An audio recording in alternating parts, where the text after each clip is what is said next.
Imagine this. You're stuck in a job you don't love, your relationships feel like they're on autopilot, and no matter how hard you hustle, you're just spinning your wheels. Sound familiar?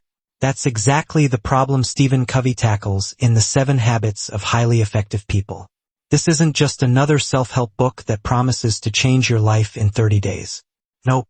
It's about digging deep, shifting your mindset, and building habits that actually stick. And let me tell you, it's a game changer. So why does this book matter? Well, think of it like this. You're trying to build a house, but instead of starting with a solid foundation, you're just stacking bricks wherever they fit. Spoiler alert, it's gonna collapse. Covey's book is like the ultimate blueprint for building a life that doesn't just look good on the outside but feels rock solid on the inside. It's about aligning your actions with principles that actually work. Things like integrity, fairness, and respect. And the best part? These principles aren't some trendy hack. They're timeless. Like, your grandma could have used them and your grandkids will too. Now, who's this book for? Honestly, pretty much everyone. If you're a professional trying to level up your leadership skills, this is your playbook. If you're someone who feels like your relationships could use a little more depth, this will give you the tools to connect on a whole new level. And if you're just someone who wants to feel more balanced, more in control, and less like you're constantly putting out fires, yep, this book's got you covered. It's like a Swiss Army knife for personal growth, useful in every situation. But here's the thing. This isn't about quick fixes or surface-level changes. It's about rewiring how you think, how you act, and how you show up in the world. And trust me, it's worth the effort. So, if you're ready to stop feeling stuck and start building a life that actually works for you, stick around. Because we're about to dive into the habits that can make it happen. Chapter 1. Paradigms and Principles. Imagine you're looking at a map, trying to navigate your way through an unfamiliar city. You follow the directions meticulously, but no matter how hard you try, you keep ending up in the wrong place. Frustrating, right? Now, what if I told you the map itself was wrong? That's the essence of Stephen Covey's opening chapter in The 7 Habits of Highly Effective People. He introduces the concept of paradigms, the mental maps that shape how we see the world, and how these paradigms can either lead us to success or keep us stuck in a cycle of ineffectiveness. Paradigms are like the lenses through which we view reality. They're the assumptions, beliefs, and attitudes that influence our thoughts, decisions, and actions. For example, if you believe that success is solely about competition and outdoing others, that paradigm will shape how you approach your career, relationships, and even your self-worth. But what if that belief is limiting you? What if there's a better way to define success? One that's rooted in collaboration, integrity, and mutual respect. That's where the power of paradigm shifts comes in. Covey argues that true effectiveness begins with examining and, if necessary, changing our paradigms. He shares a powerful story about being on a subway in New York City, where a man and his unruly children were disturbing the other passengers. Initially, Covey felt annoyed and judgmental, assuming the man was being irresponsible. But when he learned that the children had just lost their mother and the father was doing his best to cope, his entire perspective shifted. That moment of empathy transformed his frustration into compassion. It's a simple yet profound example of how changing our mental framework can alter our entire experience of a situation. But here's the catch. Paradigms aren't just about individual perceptions. They're deeply tied to universal principles. Covey distinguishes between what he calls the character ethic and the personality ethic. The personality ethic focuses on quick fixes, superficial strategies, and techniques to manipulate outcomes. Think of the countless self-help books that promise success through charisma or networking. While these tactics might yield short-term results, they often fail to address the root causes of our challenges. The character ethic, on the other hand, is about aligning our paradigms with timeless principles like fairness, integrity, honesty, and human dignity. These principles are universal. They apply across cultures, contexts, and generations. When we base our lives on these principles, we build a foundation of true effectiveness. For instance, if you value integrity, you'll make decisions that align with your moral compass, even when it's difficult. Over time, this consistency builds trust, respect, and credibility, qualities that are essential for long-term success. One of the key takeaways from this chapter is the idea that we have the power to choose our paradigms. Covey emphasizes that while we can't always control our circumstances, we can control how we interpret and respond to them. This concept of proactive choice is a recurring theme throughout the book and sets the stage for the habits that follow. To illustrate this, let's consider a common scenario. You're passed over for a promotion at work. Your initial paradigm might lead you to feel defeated, resentful, or even angry. But what if you shifted your perspective? What if you saw this as an opportunity to reflect on your skills, seek feedback, and set new goals? By changing your paradigm, you transform a setback into a stepping stone. Another important aspect of paradigms is their collective influence. Just as individuals have paradigms, so do organizations, families, and societies. Covey shares an example of a company struggling with low morale and productivity. The leadership team initially blamed the employees, assuming they were lazy or unmotivated. But when they shifted their paradigm to focus on systemic issues like unclear communication and lack of trust, they were able to implement changes that transformed the entire organization. So, how can you apply these insights in your own life? Start by becoming aware of your paradigms. Pay attention to the beliefs and assumptions that guide your decisions. Are they aligned with universal principles, or are they based on outdated or limiting ideas? For example, if you believe that success requires sacrificing your health or relationships, it might be time to rethink that paradigm. Next, practice empathy and openness to new perspectives. Just as Covey's experience on the subway taught him the value of understanding others' circumstances, you can benefit from seeing situations through different lenses. This doesn't mean abandoning your values. Rather, it's about expanding your understanding and finding common ground. Finally, commit to aligning your actions with principles. Whether it's honesty in your relationships, fairness in your decisions, or respect for others' dignity, these principles provide a reliable guide for navigating life's challenges. When you live in harmony with these values, you'll find that effectiveness becomes a natural byproduct of your character. As we move into the next chapter, we'll explore how these principles translate into actionable habits, starting with the foundational habit of being proactive. But for now, take a moment to reflect on your own paradigms. Are they serving you, or is it time for a shift? Remember, the map isn't the territory, and sometimes the first step to finding your way is choosing a better map. Chapter 2. Habit 1. Be proactive. Imagine you're driving down a winding road, and suddenly, you hit a patch of ice. Your car starts to skid, and for a moment you feel completely out of control. In that split second, you have a choice. You can panic, grip the wheel tighter, and hope for the best, or you can stay calm, steer into the skid, and regain control. That moment of choice, the decision to act rather than react, is the essence of being proactive. It's the first and most foundational habit in Stephen Covey's The 7 Habits of Highly Effective People, and it sets the stage for everything that follows. Being proactive is about recognizing that, no matter the circumstances, we always have the power to choose our response. Covey introduces this idea by contrasting proactive people with reactive people. Reactive individuals are like leaves in the wind, blown about by external forces, their emotions, other people's opinions, or the challenges they face. They often feel like victims of their circumstances, saying things like, "I have to do this," or "There's nothing I can do." Proactive people, on the other hand, take ownership of their lives. They understand that while they can't control everything that happens to them, they can control how they respond. To illustrate this, Covey shares a powerful concept called the circle of concern and the circle of influence. The circle of concern includes all the things we care about: global issues, the economy, our health, our relationships, and so on. Within that circle is a smaller circle of influence, which encompasses the things we can actually do something about. Reactive people tend to focus their energy on the circle of concern, worrying about things they can't change. Proactive people, however, concentrate their efforts on the circle of influence, taking action where they can make a difference. Over time, this focus expands their circle of influence, giving them even more control over their lives. Consider a common scenario. You're stuck in a job you don't enjoy. A reactive approach might involve complaining about your boss, blaming the company for your lack of opportunities, or resigning yourself to the idea that this is just how life is.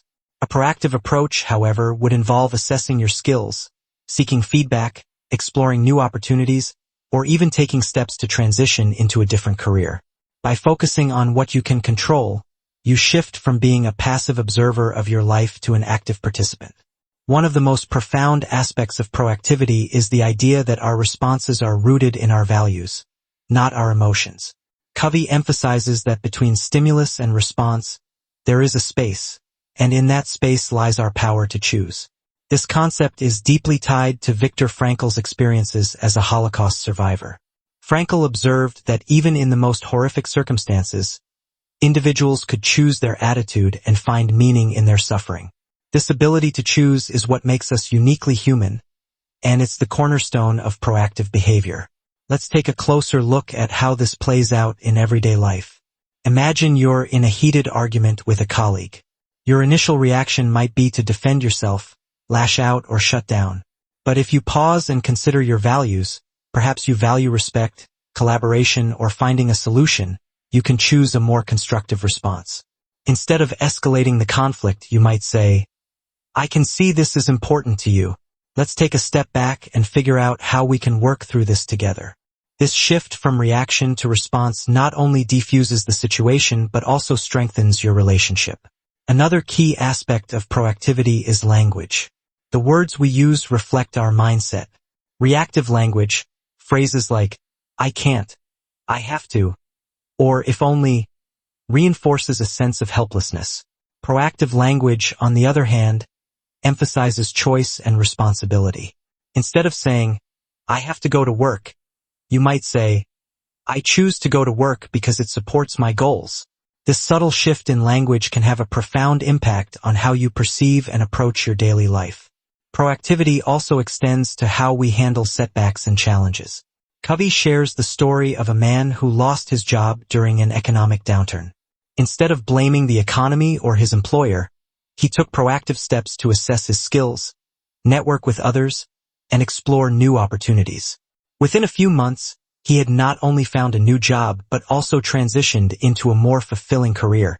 This example highlights the power of focusing on what you can control, even in the face of adversity. So, how can you cultivate proactivity in your own life? Start by becoming aware of your circle of concern and circle of influence.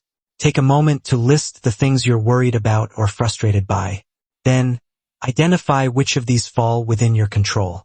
For example, if you're concerned about your health, you might focus on eating better, exercising regularly, or scheduling a checkup. By directing your energy toward actionable steps, you'll feel more empowered and less overwhelmed. Next, practice pausing before you react. When faced with a challenging situation, take a deep breath and ask yourself, what's the best response here? Consider your values and long-term goals, and let them guide your actions. Over time, this practice will become second nature, helping you navigate life's ups and downs with greater clarity and purpose. Finally, pay attention to your language. Replace reactive phrases with proactive ones. Instead of saying, "I have to," try saying, "I choose to." This simple change can shift your mindset from one of obligation to one of empowerment. As we move into the next chapter, we'll explore how proactivity lays the groundwork for habit 2. Begin with the end in mind. But for now, take a moment to reflect on your own approach to life. Are you reacting to circumstances, or are you proactively shaping your future? Remember, the power to choose is always in your hands, and with that power comes the ability to create a life of purpose, effectiveness, and fulfillment. Chapter 3. Habit 2. Begin with the end in mind. Imagine you're about to embark on a road trip. You've packed your bags, filled the gas tank, and set off with excitement. But here's the catch. You have no idea where you're going. No map, no GPS, not even a vague destination in mind. How long do you think it would take before you feel lost, frustrated, or ready to turn back? This is exactly what happens when we go through life without a clear sense of direction. In the 7 Habits of Highly Effective People, Stephen Covey introduces habit 2, begin with the end in mind, as the antidote to this aimlessness. It's about defining your destination before you start the journey, ensuring that every step you take moves you closer to where you want to be.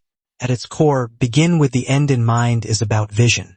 It's about taking the time to clarify what truly matters to you and using that clarity to guide your decisions and actions. Covey emphasizes that this habit is deeply tied to the principle of leadership, not just in the traditional sense of leading others, but in leading your own life. Leadership, he explains, is about deciding what needs to be done, while management is about doing it effectively. Without a clear vision, you might manage your time and resources efficiently, but you could end up climbing the wrong ladder, only to realize too late that it's leaning against the wrong wall. One of the most powerful tools Covey introduces in this chapter is the concept of a personal mission statement. Think of it as a constitution for your life, a written declaration of your values, goals, and purpose. Unlike a to-do list or a set of New Year's resolutions, a mission statement isn't about specific tasks or short-term achievements. It's about defining who you are, what you stand for, and what you want your life to represent. For example, a mission statement might include commitments like, I will prioritize my family and nurture meaningful relationships, or I will use my skills to make a positive impact in my community. Creating a personal mission statement requires deep reflection. Covey suggests starting by imagining your own funeral. What would you want people to say about you? How would you want to be remembered as a spouse, a parent, a friend, or a professional? This exercise isn't meant to be morbid. It's designed to help you cut through the noise and focus on what truly matters. When you're clear about your legacy, it becomes easier to align your daily actions with your long-term goals. Let's look at an example. Sarah, a marketing executive, felt overwhelmed by the demands of her job and the pressures of balancing work and family. She decided to create a personal mission statement, which included commitments like, I will be present for my children and support their growth, and I will use my creativity to inspire and connect with others. With this clarity, she began to make intentional choices, delegating tasks at work, setting boundaries on her time, and prioritizing activities that aligned with her values. Over time, she found that she was not only more fulfilled, but also more effective in both her personal and professional life. Another key aspect of begin with the end in mind is the idea of mental creation preceding physical creation. Covey explains that everything is created twice, first in the mind and then in reality. For instance, before building a house, an architect creates a blueprint. Without this blueprint, the construction process would be chaotic and inefficient. The same principle applies to our lives. If we don't take the time to envision what we want, we risk drifting aimlessly, reacting to circumstances rather than shaping them. This habit also ties back to the concept of proactivity introduced in Habit 1. Being proactive is about taking responsibility for your life, but begin with the end in mind takes it a step further by defining what you're taking responsibility for. It's about saying, this is the life I want to create, and I'm committed to making it happen. So, how can you apply this habit in your own life? Start by carving out time for reflection. Set aside an hour or two to think about your values, passions, and long-term goals. Ask yourself questions like, what brings me joy? What am I most proud of? And what legacy do I want to leave behind? Write down your thoughts and use them as the foundation for your personal mission statement. Next, make your mission statement actionable. Break it down into specific areas of your life, such as career, relationships, health, and personal growth, and identify concrete steps you can take to align your actions with your vision. For example, if your mission statement includes a commitment to lifelong learning, you might set a goal to read one book a month or take a course in a new skill. Finally, revisit and revise your mission statement regularly. As you grow and evolve, your priorities and goals may change. Your mission statement should be a living document, reflecting who you are and who you aspire to be. As we move into the next chapter, we'll explore how to translate this vision into action through Habit 3. Put first things first. But for now, take a moment to reflect on your own life. Are you clear about your destination, or are you simply going through the motions? Remember, the most effective way to create a meaningful life is to begin with the end in mind. By defining your purpose and aligning your actions with your values, you'll not only achieve your goals but also find a deeper sense of fulfillment along the way. Chapter 4, Habit 3, Put first things first. Picture this. You wake up with a to-do list a mile long. Emails are piling up, deadlines are looming, and your phone won't stop buzzing. You dive into the chaos, tackling one task after another, but by the end of the day, you're exhausted and feel like you've accomplished nothing meaningful. Sound familiar? This is the trap of urgency, the constant pressure to react to what's in front of us, often at the expense of what truly matters. In the 7 Habits of Highly Effective People, Stephen Covey introduces habit 3, put first things first, as the solution to this all-too-common dilemma. It's about shifting from a reactive mindset to a proactive one, focusing on what's important rather than what's merely urgent. At the heart of this habit is the idea that time management isn't just about managing time. It's about managing ourselves in relation to time. Covey introduces a powerful tool called the time management matrix, which divides tasks into 4 quadrants based on their urgency and importance. Quadrant I includes tasks that are both urgent and important, like crises or pressing deadlines. Quadrant 2 consists of activities that are important but not urgent, such as planning, relationship building, and personal growth. Quadrant 3 covers tasks that are urgent but not important, like interruptions or some emails, while Quadrant 4 includes activities that are neither urgent nor important, such as mindless scrolling or excessive TV watching. The key to effectiveness, Covey argues, lies in focusing on Quadrant 2, the activities that align with our long-term goals and values but don't scream for immediate attention. These are the tasks that often get pushed aside in the hustle of daily life, yet they're the ones that yield the greatest results over time. For example, spending quality time with your family, exercising regularly, or investing in professional development might not feel urgent, but they're essential for a fulfilling and successful life. Let's take a closer look at how this plays out in practice. Imagine you're a manager with a packed schedule. Your day is filled with meetings, emails, and unexpected issues that demand your attention. It's easy to get caught up in Quadrant I and 3 activities, constantly putting out fires and responding to others' demands. But what if you carved out time for Quadrant 2 activities like mentoring your team, strategizing for the future, or developing your own skills? These actions might not provide immediate gratification, but they'll pay off in the long run by fostering stronger relationships, improving productivity, and positioning you for growth. One of the most profound insights Covey offers in this chapter is the idea that saying yes to what's important often requires saying no to what's not. This isn't always easy, especially when faced with external pressures or the fear of disappointing others.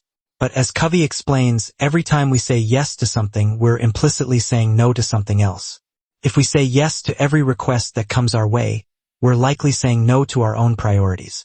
The key is to be intentional about our choices, ensuring that our yes align with our values and goals. Consider the story of a busy executive who felt constantly overwhelmed by her workload. She decided to apply the principles of Habit 3 by identifying her Quadrant 2 activities, things like strategic planning, team development, and self-care. She then made a conscious effort to schedule these activities into her calendar, treating them as non-negotiable appointments. At the same time, she began to delegate or decline tasks that didn't align with her priorities. Over time, she found that she was not only more productive but also more fulfilled, as she was able to focus on what truly mattered. Another important aspect of put first things first is the role of weekly planning.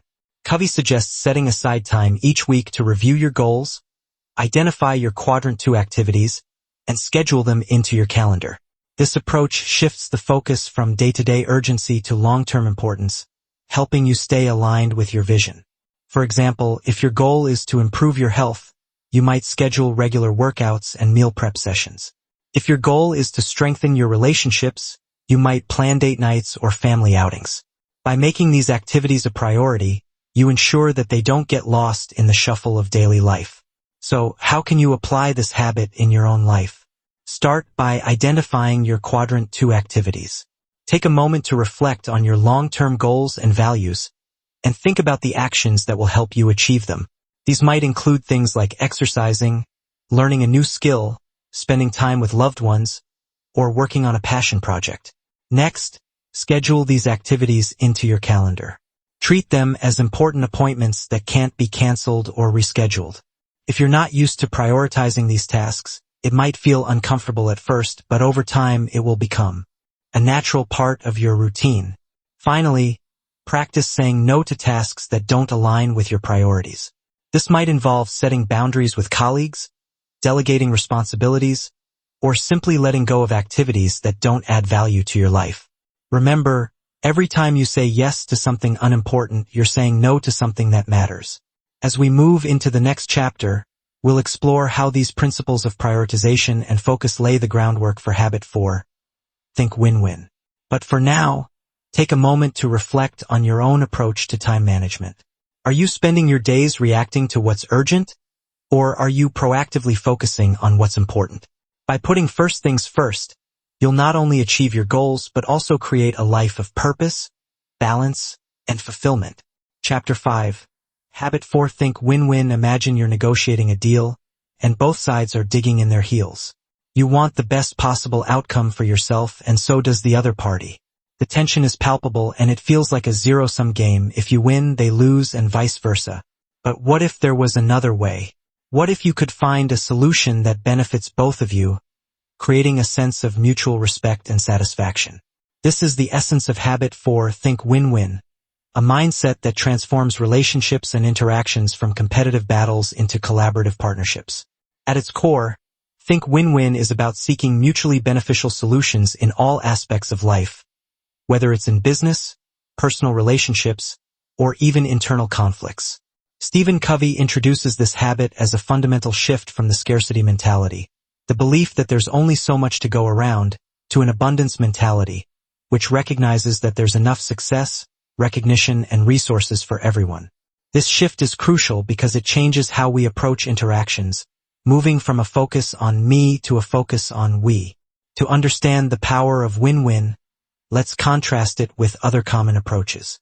Win-lose is the competitive mindset where one person's gain is another's loss. It's the I must win at all costs attitude that often leads to resentment and damaged relationships. Lose-win, on the other hand, is the opposite extreme, the tendency to give in or avoid conflict, often at the expense of one's own needs. While it might seem like the path of least resistance, it can lead to feelings of being taken advantage of or undervalued. Lose-lose is the destructive mindset where neither party wins, often resulting from stubbornness or a desire for revenge. And then there's win, which is focused solely on one's own interests, regardless of the impact on others. Win-win, however, is different. It's not about compromise, where both parties give up something to reach an agreement.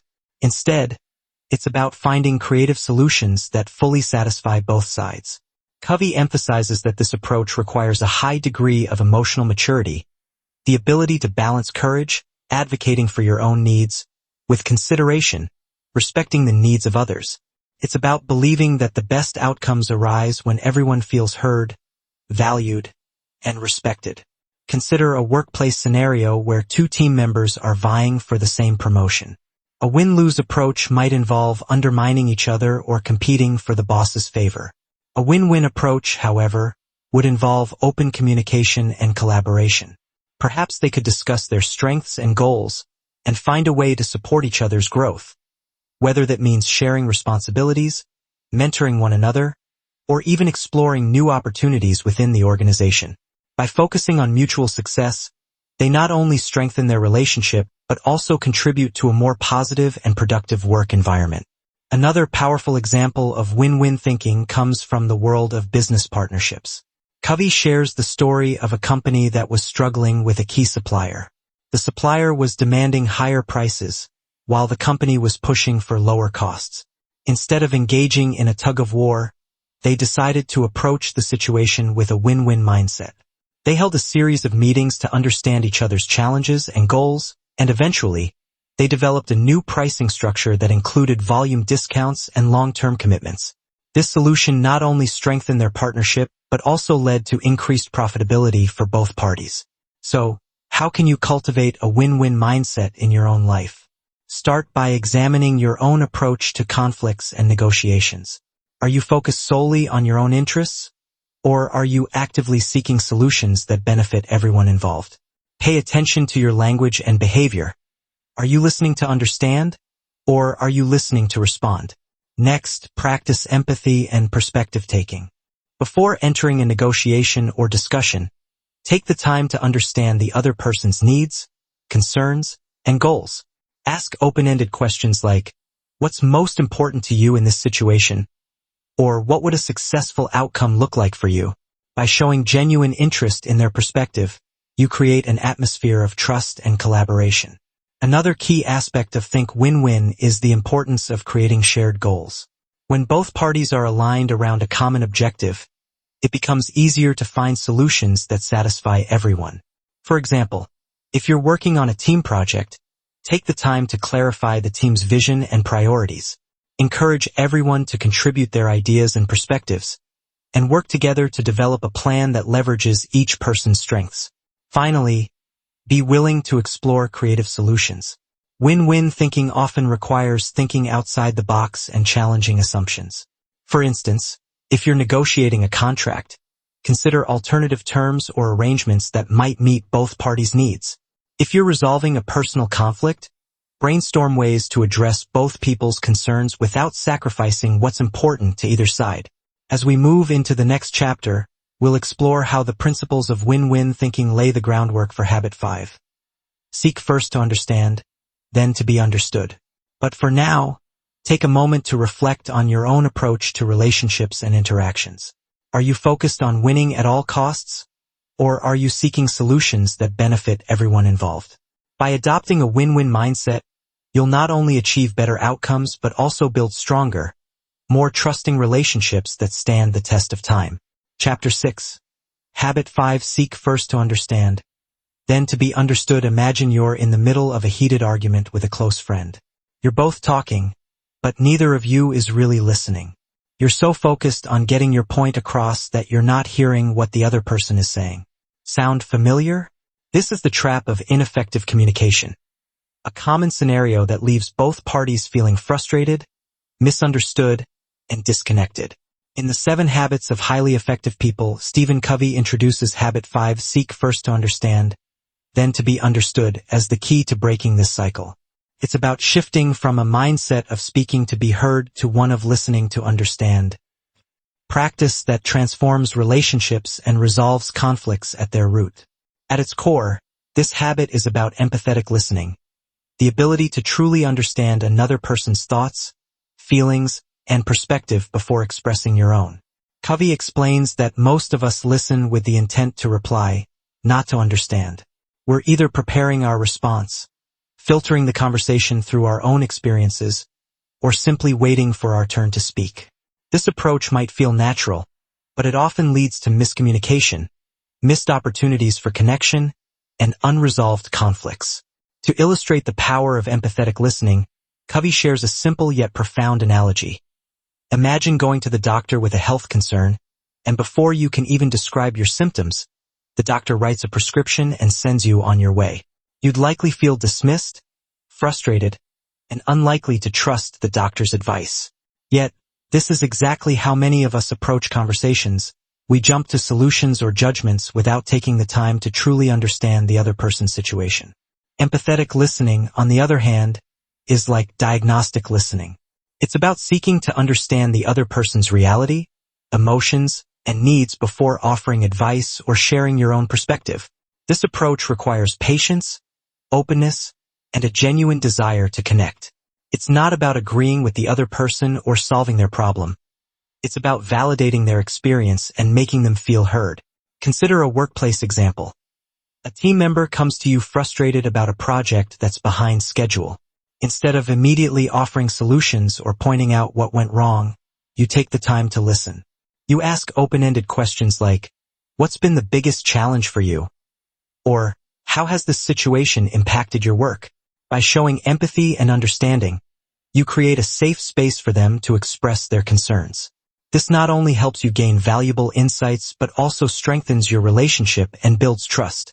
Another key aspect of this habit is the idea that understanding precedes influence.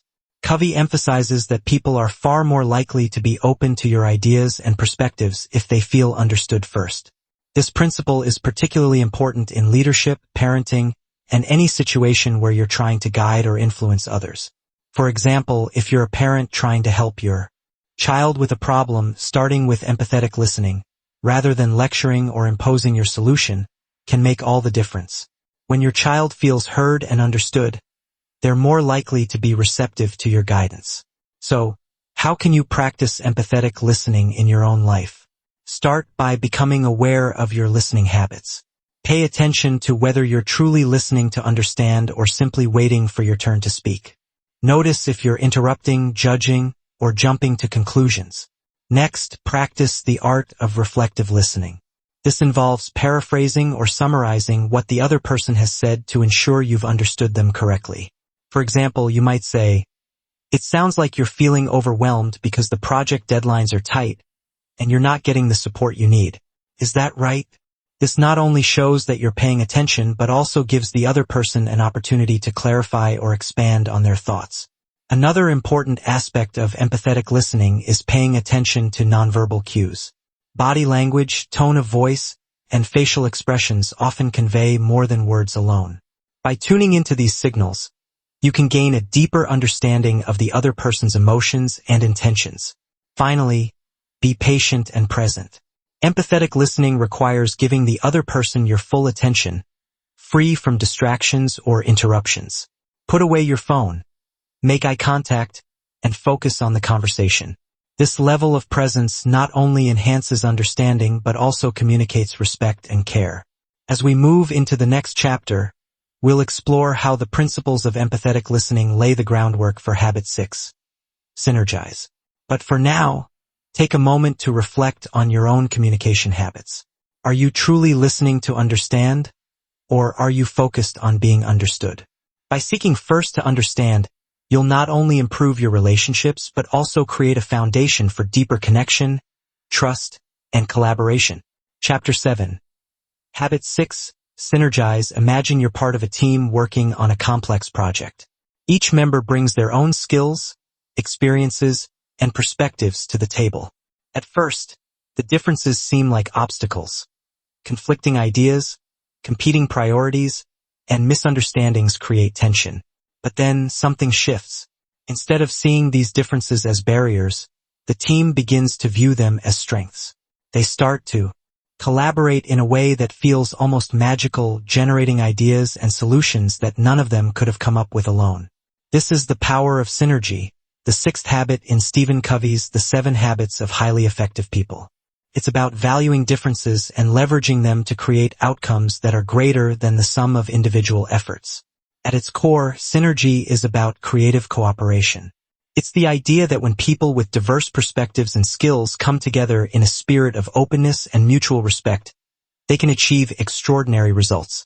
Covey describes synergy as the highest form of human interaction, where the whole becomes greater than the sum of its parts.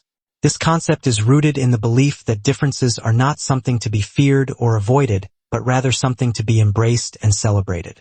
To understand the power of synergy, let's contrast it with other approaches to teamwork. Compromise, for example, involves finding a middle ground where everyone gives up something to reach an agreement.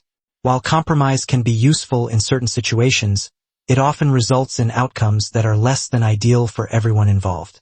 Cooperation, on the other hand, involves working together toward a common goal, but it doesn't necessarily tap into the full potential of the group. Synergy, however, goes beyond both compromise and cooperation. It's about creating something entirely new and better by combining the unique strengths and perspectives of each team member. Consider a real-world example, the development of the first Apple Macintosh computer. Steve Jobs and his team brought together experts from various fields, engineers, designers, and marketers, each with their own ideas and approaches.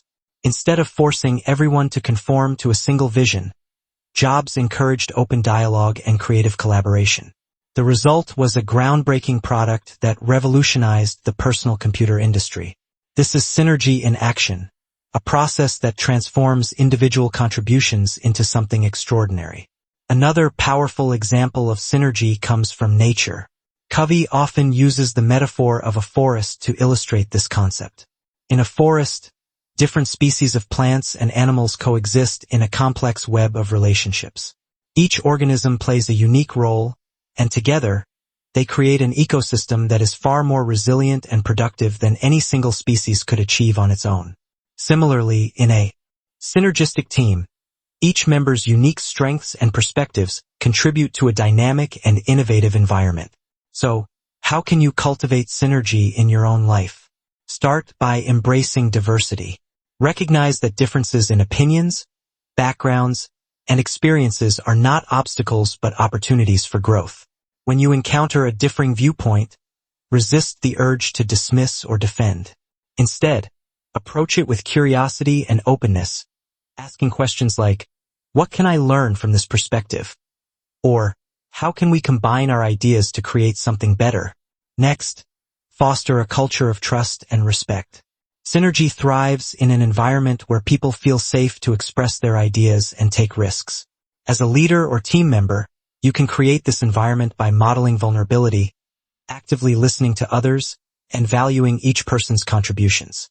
When people feel respected and supported, they're more likely to share their unique insights and collaborate creatively.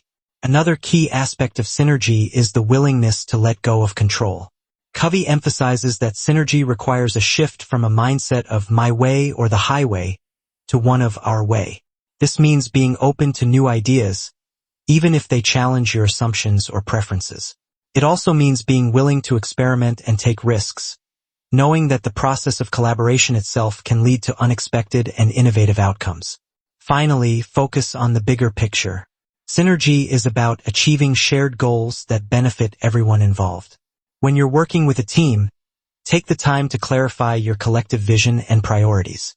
Encourage everyone to contribute their ideas and perspectives, and work together to develop a plan that leverages each person's strengths. By keeping the focus on the common goal, you create a sense of unity and purpose that drives the group forward.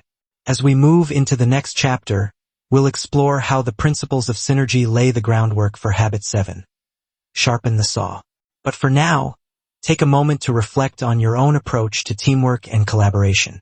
Are you embracing differences and leveraging them to create something extraordinary? Or are you settling for compromise or cooperation? By cultivating synergy, you'll not only achieve better results but also build stronger, more innovative, and more resilient relationships. Chapter 8. Habit 7. Sharpen the saw. Imagine you're a woodcutter, working tirelessly to chop down trees. Your saw is your most important tool, but as the days go by, you notice it's becoming dull. Instead of stopping to sharpen it, you keep pushing forward, convinced that taking a break would slow you down. At first, you might manage to keep up the pace, but over time, the effort required to cut each tree increases, and your productivity plummets. This is the essence of Habit 7. Sharpen the saw, a metaphor Stephen Covey uses to illustrate the importance of continuous self-renewal. It's about taking the time to care for yourself so that you can sustain your effectiveness and thrive in the long run. At its core, Sharpen the Saw is about balancing and renewing 4 key dimensions of your life: physical, mental, emotional, and spiritual. Covey emphasizes that true effectiveness isn't just about achieving external success. It's about maintaining your inner well-being and capacity to perform. Neglecting any one of these dimensions can lead to burnout, stagnation, or a sense of emptiness, no matter how much you accomplish. Let's start with the physical dimension. This is about taking care of your body, the vessel that carries you through life. It includes activities like exercise, nutrition, sleep, and stress management. When you prioritize your physical health, you have more energy, resilience, and focus to tackle your daily challenges. For example, regular exercise not only improves your physical fitness but also boosts your mood and cognitive function. Similarly, getting enough sleep enhances your ability to think clearly and make sound decisions. Yet, in our fast-paced world, it's easy to neglect these basics, sacrificing our health for the sake of productivity. Consider the story of a busy executive who prided herself on her long work hours and relentless drive. She rarely exercised, survived on fast food, and averaged just 5 hours of sleep a night. Over time, she began to feel exhausted, irritable, and unmotivated. It wasn't until she made a commitment to prioritize her physical health by scheduling regular workouts, meal prepping, and setting a consistent bedtime that she noticed a dramatic improvement in her energy levels and overall well-being. By sharpening her physical saw, she was able to perform at her best, both at work and at home. The mental dimension, on the other hand, is about expanding your knowledge and skills. It's about engaging in activities that stimulate your mind and keep you intellectually curious. This could include reading, learning a new skill, attending workshops, or even engaging in thoughtful discussions with others. Covey often emphasizes the importance of continuous learning as a way to stay relevant and adaptable in an ever-changing world. For instance, a software developer who dedicates time to learning new programming languages or staying updated on industry trends is better equipped to innovate and solve complex problems. But mental renewal isn't just about professional development. It's also about cultivating creativity and critical thinking. Activities like journaling, solving puzzles, or exploring new hobbies can help keep your mind sharp and engaged. The key is to make learning a lifelong habit, rather than something you do only when it's required. The emotional dimension focuses on building and maintaining healthy relationships. It's about nurturing your connections with others and developing emotional intelligence. The ability to understand and manage your own emotions, as well as empathize with others. Covey highlights the importance of practices like active listening, expressing gratitude, and resolving conflicts constructively. When you invest in your emotional well-being, you create a support system that helps you navigate life's ups and downs. For example, a parent who takes the time to truly listen to their child's concerns and validate their feelings is building a strong, trusting relationship. Similarly, a manager who fosters open communication and recognizes their team's contributions creates a positive and productive work environment. These small but meaningful actions not only strengthen your relationships but also enhance your own sense of fulfillment and belonging.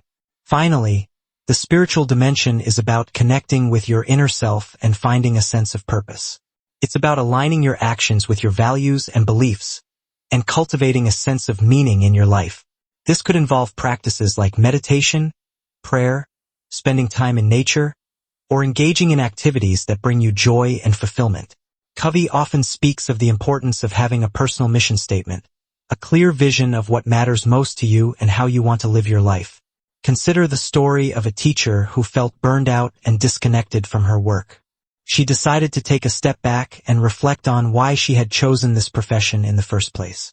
By reconnecting with her passion for helping students and making a difference in their lives, she was able to reignite her sense of purpose and approach her work with renewed energy and enthusiasm. So, how can you apply the principles of sharpen the saw in your own life?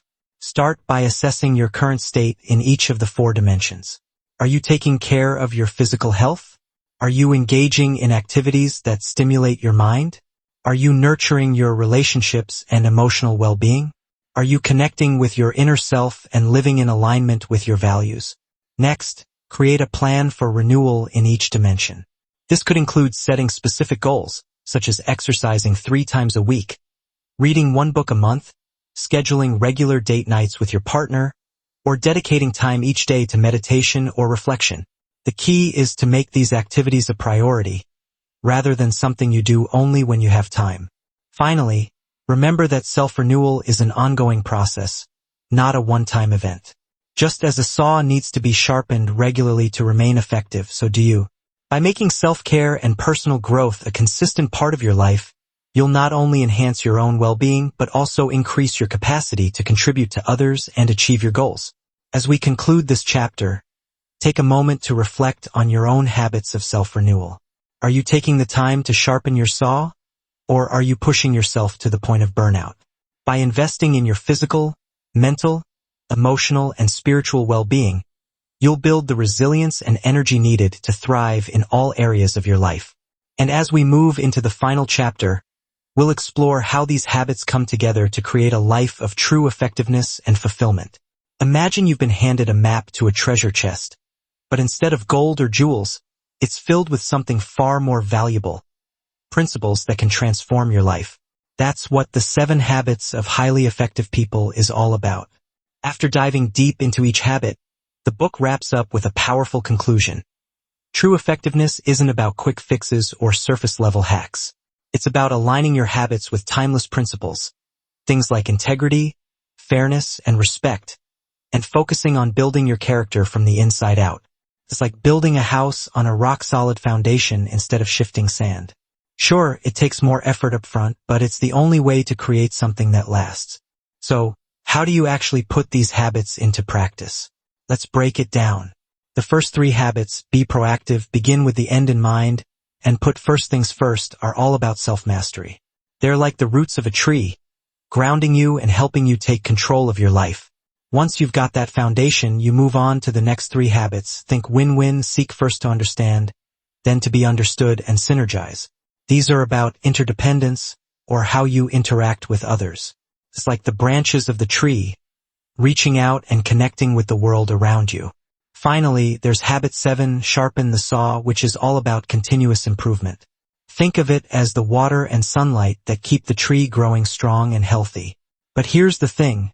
These habits aren't just abstract ideas. They come with practical tools you can use every single day. For example, creating a personal mission statement helps you stay focused on what truly matters. Using a time management matrix ensures you're spending your time on what's important, not just what's urgent. And practicing empathetic listening can transform your relationships, whether it's with your boss, your partner, or your kids. These tools aren't magic, but they're pretty close, because they help you turn these big ideas into real, actionable steps. Now, let's talk about who benefits from all this. Spoiler alert, it's pretty much everyone. If you're a professional, these habits can take your leadership and productivity to the next level. Imagine walking into a meeting with a clear vision, a proactive mindset, and the ability to truly listen to your team. That's the kind of leader people want to follow.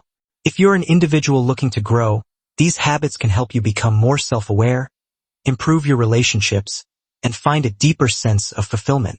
And if you're just someone trying to navigate the chaos of everyday life, this book gives you a framework for staying balanced and centered, no matter what's going on around you. Think about it like this. Life is a journey, and the 7 habits are your GPS. They won't control the traffic or the weather, but they'll help you stay on course, avoid detours, and reach your destination with your sanity intact. And the best part? This isn't a one-size-fits-all solution. Whether you're a CEO, a student, a parent, or just someone trying to figure it all out, these habits can be tailored to fit your unique life and goals. So what's the big takeaway here? Is that true effectiveness isn't about doing more or working harder. It's about doing what matters most, in a way that aligns with who you are and what you value. It's about building a life that's not just successful, but meaningful. And the good news? You don't have to do it all at once. Start small, pick one habit to focus on, and see where it takes you. Before you know it, you'll be living a life that's not just effective, but extraordinary. Now, I'm curious, which of the 7 habits resonates with you the most? Is it the idea of being proactive, or maybe the power of synergy? Drop a comment below and let me know. And if you're ready to take the next step, grab a copy of the book and start your journey today. Trust me, it's a map worth following.